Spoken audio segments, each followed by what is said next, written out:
Ladies and gentlemen, good afternoon within a couple of seconds. Welcome here at the Green Tech in Amsterdam. I would like to introduce myself to you. My name is Giovanni Angiolini. I'm the General Manager for Priva Middle East in Dubai. So I'm replacing today the original moderator, which is Mark Zahran. He couldn't make it today. He apologizes but asked me to do it, so here I am. Welcome. I would like to introduce you three guests for today's topic, which is indoor growing, part of a green infrastructure. On my left we have Georg Czerny, then we have Edwin Vanlaerhoven and Mark Zahran from three different companies, but I think they can better do an introduction themselves. So I start with you, Mark. Good morning. Yeah. Good afternoon. Thank you very much for having me. My name is Georg Czerny. I'm not the general manager of BayWa. BayWa has 25,000 employees and 20 billion turnover. So not you do well. Congratulations. That's not me, but I work at BayWa. BayWa is a German conglomerate active in agriculture, energy, and construction. And I'm lucky enough to head the greenhouse controlled environment division at BayWa. Our pilot project, which we initiated in 2017, is a high-tech greenhouse in Abu Dhabi, which we have developed together with our partners. Priva is also a good trusted partner, CERTHON, good trusted partner. So I sit here among friends, and we have recently announced that we sell this project. This is kind of our strategy to find projects, develop them, get them up and running, and then sell them to investors. And this was our first pilot in the Middle East. And yeah, now we look forward to the next project. Thank you. Edwin. So good afternoon, everybody. My name is Edwin Vanlaerhoven, working for CERTHON, where I'm responsible for business development and leading the commercial department. For people who are not familiar with CERTHON, we design and engineer and build high-tech greenhouses and indoor farms all over the world for already 125 years. We say that we have the technology to grow anything, anywhere, and since 2 years we have added the sentence for everyone. And for everyone we mean for experienced growers, for investors, for newcomers to the industry. We all help them to become professional and successful growers. That's who we are and what we do. Thank you, Edwin. Mark? Thank you for having me. I'm Mark Zahran from Switzerland, founder and CEO of YASAI. It's a ETH spin-off, and we focus on vertical farming as an infrastructure. So we want to integrate vertical farming into the smart cities of tomorrow, like Dubai, Singapore, Zurich, of course, as well. Okay, thank you very much. Let me start with you, Mark, but before I do so, I would like to invite everyone, if there are questions, please do interrupt us. We would like to make an interactive session of this. According to you, the topic indoor growing, part of green infrastructure, but what is green infrastructure according to you? Maybe it's good that we define that particular word. Very good question. So my background is architecture. I studied architecture, and the way I personally see green infrastructure is, for instance, these wind parks, solar parks, and so on. And it would be great to frame farming in general, or vertical farming in this case, as energy. So what is food other than energy at the very end? And if we can frame it as infrastructure in the future, we can attract also much more capital and different kind of capital. So this is why we, for instance, in Switzerland talk with big institutions like BlackRock to capitalize the future indoor farms, and work with real estate funds and infrastructure funds, because these are usually the capitals you need to finance such long-term infrastructures, right? Yeah. And CERTHON, and how far are you involved in green infrastructure? I think it's a very important topic. I think it's also depending a lot on the location. When you look to different countries, we do business all over the world. It can be totally different in Europe than in the US, in Asia. So it's really depending on local opinions. Nevertheless, sustainability worldwide is becoming more important. We think lowering energy consumption was always of interest of growers, as it simply gives also a lower cost price for growing. But big trends worldwide, what we see is growing more locally. Local for local is a big trend, which saves a lot of cost in the supply chain. Also a loss of less carbon dioxide being produced in the supply chain. With high-tech horticulture, both in greenhouses and indoor farms, your produce will get higher quality, will be more predictable, so also less waste in the chain. Yeah, all these kind of solutions contribute to green infrastructure. So and the entire supply chain, I mean, yeah, farm to farm. Yeah, exactly. And what's also becoming more and more important is, I think everybody wants to have more locally grown produce, but the not in my backyard principle is also becoming more and more important. So maybe in future, I think design of projects will also become more important. I think that's also part of green infrastructures. George, your BayWa project in Abu Dhabi, was that part of a green infrastructure project, or? Yeah, very much so. I mean, for BayWa, green infrastructure has historically been very important insofar that we are one of the largest developers for high-tech green infrastructure. BayWa develops these wind parks. Not everyone likes to see, not in my backyard, you mentioned it. We also develop large-scale solar parks in all over the world. We have a pipeline of over a gigawatt now. Similar to the greenhouse business, we develop these parks and sell them then on to investors. And now for us, what's really interesting is kind of marrying controlled environment agriculture, whether it's vertical, horizontal. We are pretty agnostic here. It depends very much on the use case. Marrying that to green infrastructure and to renewable energies. And also financing, for that matter, I consider infrastructure, financial infrastructure. You touched on that, and that is really something we believe has tremendous potential and has not been exploited fully yet.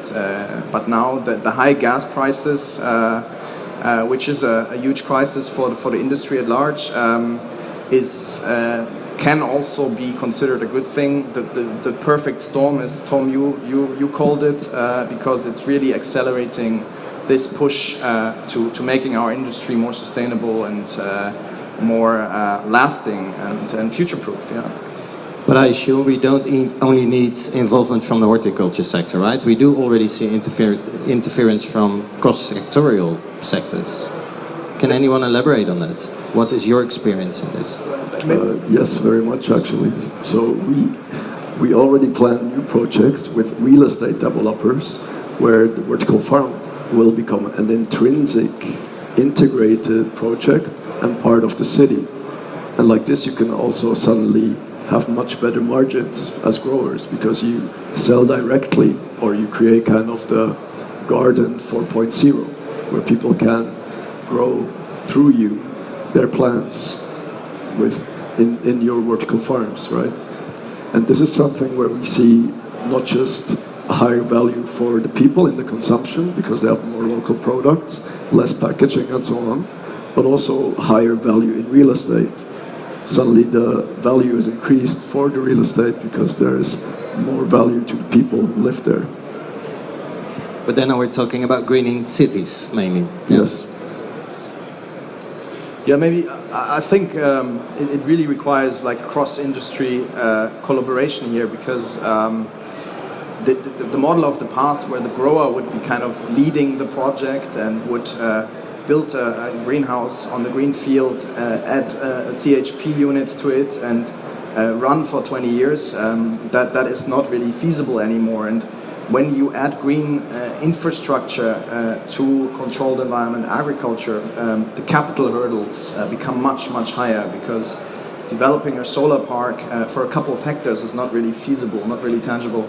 Developing a geothermal energy plant for a couple of hectares is not really feasible. You really need scale, and you need a lot of capital to overcome these hurdles, and really clustering a lot of projects then around this infrastructure. I think that's really a model of the future. Fair play. So to make it sustainable, which forms of indoor growing is then the most feasible? Edwin? I think there is not one way, how do you say that, one way to go. There are always different solutions depending on location, the crop, the experience of a grower, the availability of resources. And based on that, I think we are able to design the best technical solution.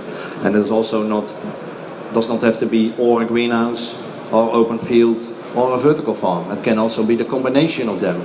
We foresee a big future, for instance, when you do the first part of cultivation in a vertical farm, you combine that with a greenhouse, you combine that with green infrastructures, with all the renewable energy that's available nowadays, like solar panels and wind power. There's sometimes also a surplus, too much energy. And an indoor farm, when you don't rely on day or night, can also be used to balance the grid. That's also a big opportunity. We know that some big energy companies are looking at that. In the Netherlands is a good example, what a lot of people don't know. Dutch growers have been paid to turn on their lights nowadays because to take energy out of the grid because there is too much of energy.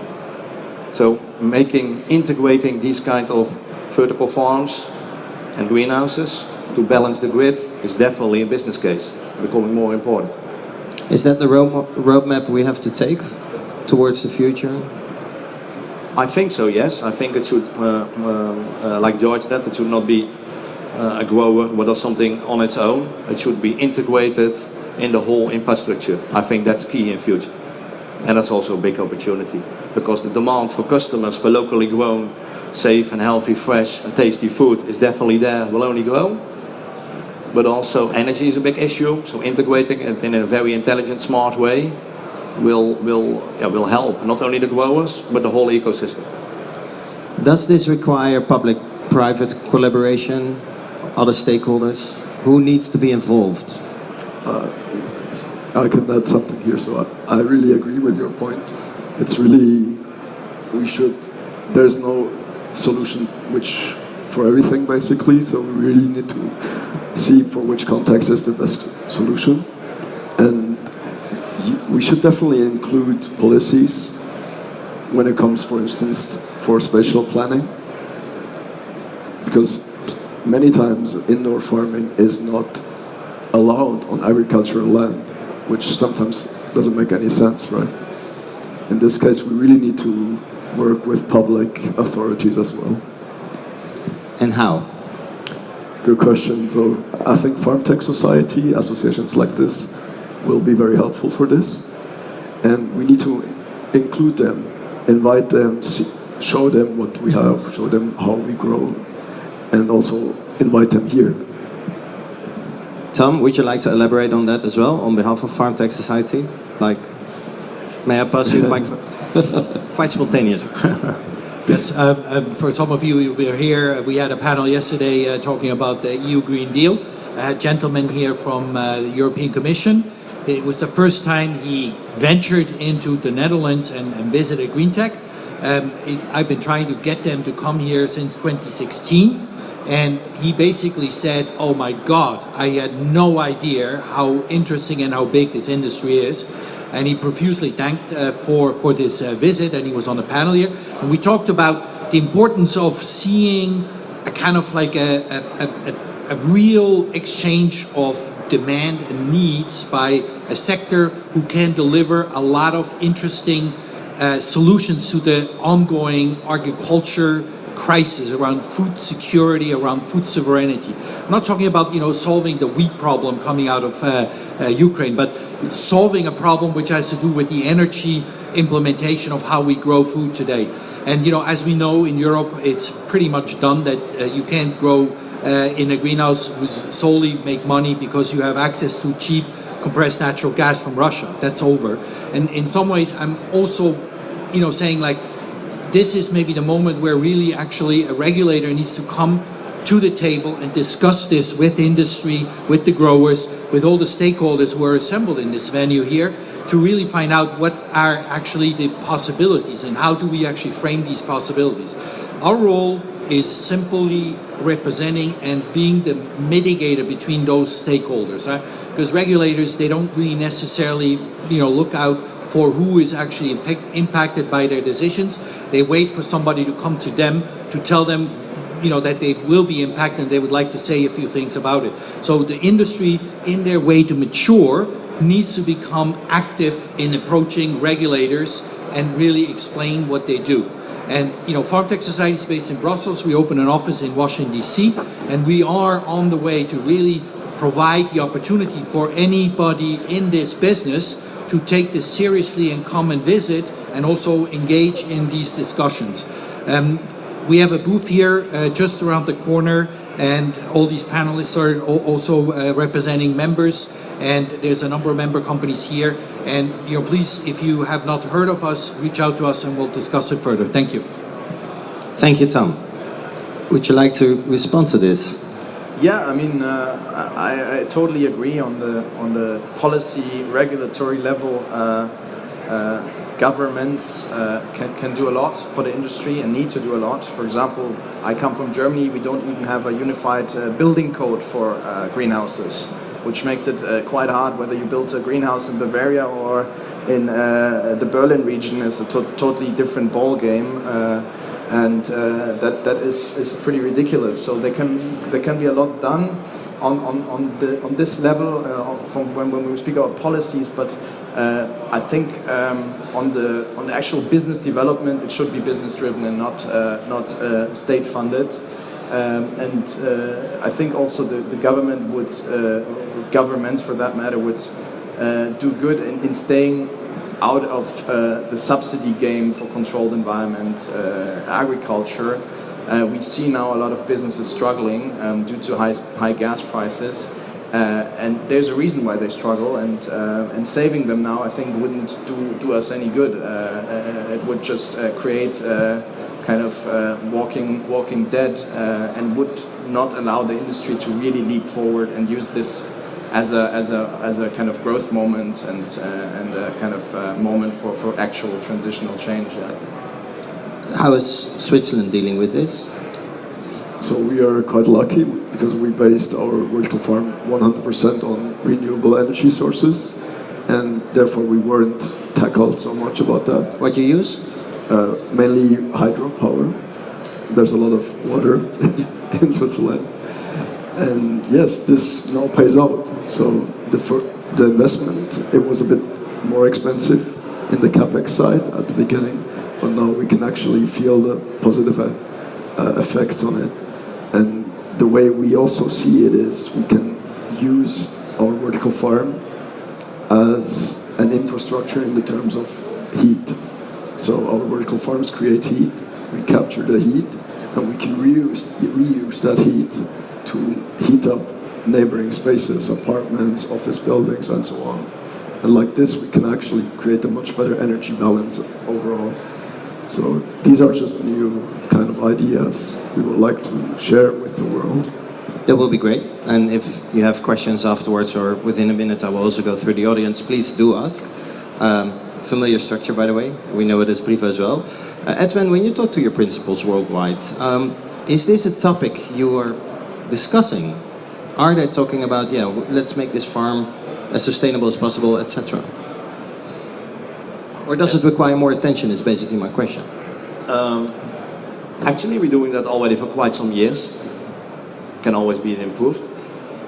As what I told in the beginning, is growing more sustainable in many cases, especially nowadays, gives also a lower cost price of growing, and that's something that customers are always interested in.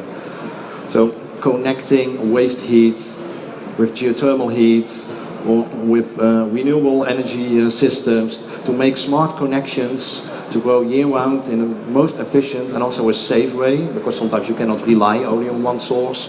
So make a connection, that's something, actually we've certainly been doing that already for a very, very long time. Nevertheless, we need more what you see now, especially in Europe. What worries me, that until 2 years ago, how the Western European growers were growing it's still been seen worldwide as a solution for very big challenges worldwide. But we are now going to disagree with it in our internal market. That's really worrying me. And the Dutch government, instead of having money available to stop growers with their business, from my perspective, this money should be put in a fund for innovations, to innovate more faster. We did not speak about education. Not all the innovations can come only from the horticultural industry. We really need to look to other industries. That's happening, still going very slow, but at least there are some good first steps. I think we are a good example ourselves with Denso from Toyota Group being partnered in an horticultural company. You see more and more of these kind of examples. Unfortunately, a lot of them are financial investments, but I think we do not need financial investments, because in the end, when there are good solutions, money is available in the pension funds or other equity funds, but we need to have more experience from other companies to co-create, to do business together. Not only in independent companies like us with a co-shareholder, but also working together, like we call it a consortia approach. What, for instance, we do a lot with Priva and other companies to come with the best solutions, but also to develop innovations to make growing more sustainable worldwide. We think that's key. Thank you. Any questions from the audience? Please don't make it difficult for me. I have 8.5 more minutes. No more questions? No one? Okay, we're gonna give it a try then. Education, good part. This is something what we notice also in the areas where we are responsible for. There's a lack of knowledge. What is BayWa's opinion on how to deal with that particular challenge? I mean, you mentioned it before. The projects are now, which have been traditionally very much concentrated in few countries of origin, are now spreading in a very fast time all over the world into places like the Arabian Desert, like Southeast Asia, where there is not like a big history and tradition of high-tech greenhouses, and that brings its challenge, its own challenge, that it's super hard to get the right people to run the show. You know, building a greenhouse, you guys can do that everywhere. You said it initially. Capital is also not really a constraining factor these days, but really getting the right people on the ground, that's really hard. And in our project, we were lucky enough to form a good team of experienced Dutch, mainly Dutch operators, and I always told them, like, if you manage to make your own position redundant, you did a good job by training kind of the crew on the ground, and with what you guys are doing, and combined with CERTHON, making farms more automated, and now our Dutch grower, he's here somewhere in the audience. He comes to the project once a month for a couple of days. The rest he's just managing through the Priva remotely. And is that enough? I mean, this in combination with really developing a good team on the ground, it works. It works, but of course it would be much more beneficial if this was somehow orchestrated at a national level, or at a supranational level, where there's real actual education around these assets. But for now, we have to help ourselves. Mark, you're mainly specialized in vertical farming, if I'm not mistaken. There are areas in the world where traditional farmers are still key, right?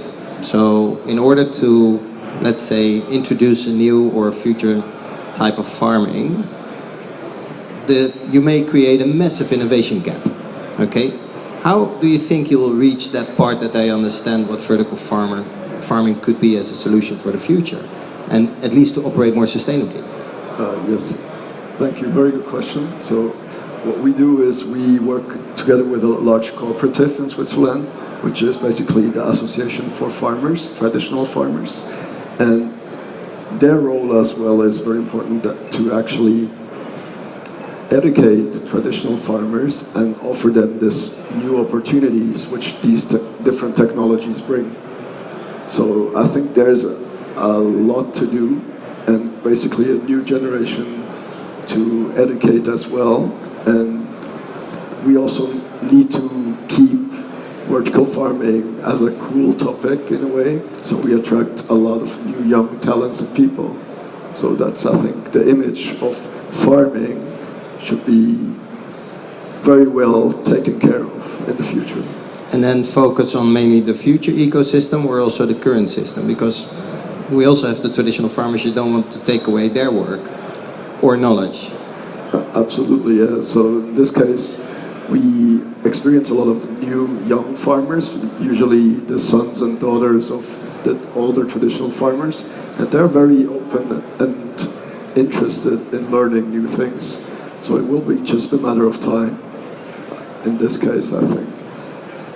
Yeah, perhaps to just quickly go back to the topic of infrastructure. If we talk about infrastructure, it's also all about waste. Wastewater, energy waste, spatial waste, and so on. And I think there's a tremendous opportunity for us to integrate the circular economy, where we can see waste as a resource to promote plant growth. Whether it's recycling nutrients out of organic waste plants, whether it's recycling energy out of vertical farms. So perhaps everything that we currently trash could be a resource to make more money as well for growers as a side stream. So perhaps we could think more about that too. Edwin, according to you and CERTHON, what do we need to do as a private sector to at least reach these goals and to make a more sustainable infrastructure? We definitely need to create more awareness. We need to be much more proud, and I speak mostly for the Netherlands or maybe Western Europe. We're very bad storytellers. We did awesome things over the years, already decades ago, that are still very relevant to make it more green. We were not very good in telling that. I always say we can learn a lot from the Americans. Sometimes we say with all respect they do the opposite, but we can really learn from that. We need to create more awareness to the regulators, and also to new students. We spoke about education, because we don't need to have particularly students with green thumbs. We can solve the issue with green thumbs by making use of technology. So students from other universities making horticulture, making it more sexy. It is sexy, but telling them that horticulture does not make you dirty. I mean, especially in our region. I mean, you lived in Dubai, you operate in Dubai as well. If I tell a new Emirati or Saudi person, like, hey, you want to work in this sector, they look at me like, no way, I'm going to drive Papa's Ferrari. Exactly. But if we tell them when he about, knows that's all about big data, robotics, machine learning, you have a different sustainable, you can make a lot of money with it, then definitely they will be interested. So Okay. that's my point is, what can we do as a sector? We really need to work on storytelling. We are very good in telling it to each other, but not to the customers of tomorrow. I think that's something we need to improve. And that's what you're doing as well, right, with BayWa? Yeah, absolutely. For us, we have our BayWa Foundation, where we actually go to schools to educate young people about where food is coming from, how it's actually made. And I think that's very important, because I'm actually also an agricultural scientist and horticulturalist by training. But when I told my friends, my family is not in agriculture, I'm going into agriculture, like the reaction was like, what are you doing there? You know, like, this is, and I think this really needs to change, because agriculture is such a kind of futuristic, high-tech, cool topic, and we need to tell the world, and as you say, and there's so much going on, and this formal training is quite critical to making it a successful kind of case for the future, you know. Okay, so more awareness, education, collaboration, not only private sector, but also with knowledge institutes, the public sector, etc. That's what needed to at least create a green infrastructure. And then indoor growing could be anything, right? Last question. Yeah. Controlled, I like the term the Americans use, controlled environment agriculture. I think that covers it all. Yeah. Anyone who disagrees? Yes, madam. Or maybe you have a question. There's a microphone coming. Yeah. Not meaning to disagree, but I appreciate, and I'm Could you keep the microphone a little? Yeah. I'm enjoying hearing everything, but it's also inspiring me, and I'm thinking along maybe a little bit different lines. And could you perhaps address, because it occurred to me that you're trying to integrate the growing with the sales to make that, to lessen the gap.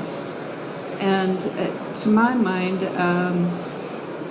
instead of having a little store that sells produce, maybe it could be a place that grows produce and then sells it.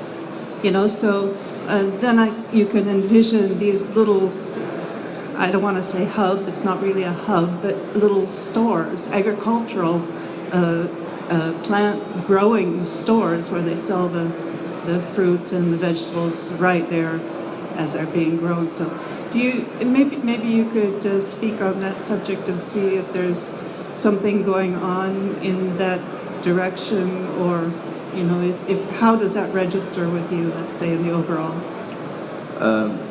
If I understand correctly, you said like little kind of produce hubs, and the produce is being produced right at this store and being sold right at the store. I think this is a very nice idea.